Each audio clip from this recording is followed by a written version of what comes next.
A guy goes to his doctor because he knows something is really wrong. And the doctor does a bunch of tests, and then the doctor meets with the patient. I've got some very, very bad news, doctor says. You're dying, and you don't have much time left. Oh no, says the patient. How long do I have to live? 10, says the doctor. Patient panics. 10? 10 what? Months? Weeks? Days? Doctor says quietly, 9, 8, 7. I love that joke. Okay, now that is a joke version of the blessing that I give you at the end of church. Life is short, and we don't have too much time to gladden the hearts of those with whom we journey along the way. We're in the season of Lent. I've been saying that Lent is overrated, and it should never overshadow Easter and the joy of the resurrection. Every Sunday is Easter, a celebration of the resurrection of Jesus. But remember the words of the Ash Wednesday service as those ashes were rubbed on our foreheads. Remember that you are dust, and to dust you shall return.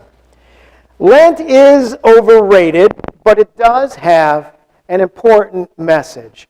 We are mortal. We will not live forever on this earth. We are dust. And so, we should meditate on what is truly important, what really makes a difference, what is enduring instead of just temporary. All right, that first one didn't work. I got another joke for you. An old man was on his deathbed. Around him were his wife and his 3 adult children and a hospice nurse. This man knew the end was near. So the old man said, Jason, I want you to take the houses in Pacific Heights. Rebecca, you get the apartments in Oakwood Plaza. Josh, I want you to take the office building in City Center. And Susan, my dear wife, please take the stores and the residential buildings downtown. And then the old man gently and quietly passed away. The nurse was touched and impressed. She went over to the wife. I'm so sorry for your loss, she said, but you must be very proud of your husband for having accumulated so much wealth. Wife said, wealth? What wealth? He had a huge paper route.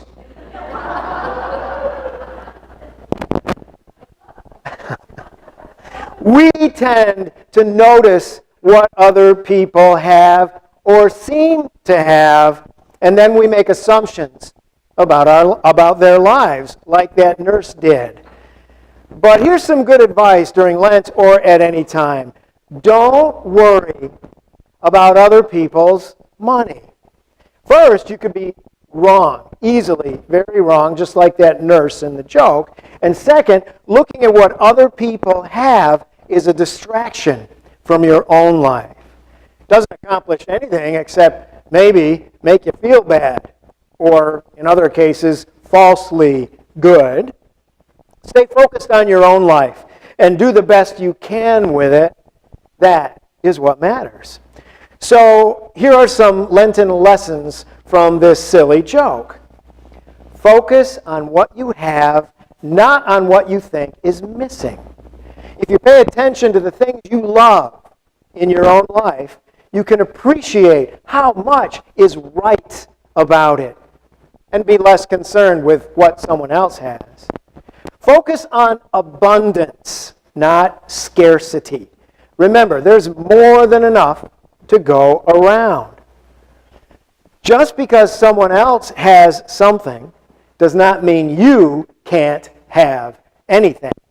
You can be glad for others without depriving yourself. Focus on your life as it is. Nobody has everything they want in life, but it's still your life, and you can love it. Here's some decent advice I've found. If you get feeling envious of other people, remember this little ditty. You've got your life, and I've got mine. And if we hung them on a line, you'd take yours, and I'd take mine. I think that's pretty true. Lent is overrated. It should never overshadow Easter. Every Sunday is a celebration of the resurrection of Jesus, even in Lent. So, in spite of what the prayer book says, we're going to say hallelujah even in Lent. But while Lent is overrated, it does make a good point. Remember that you are dust, and to dust you shall return.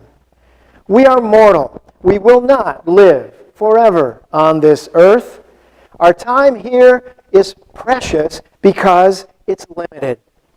We are dust, but we are special and beloved dust.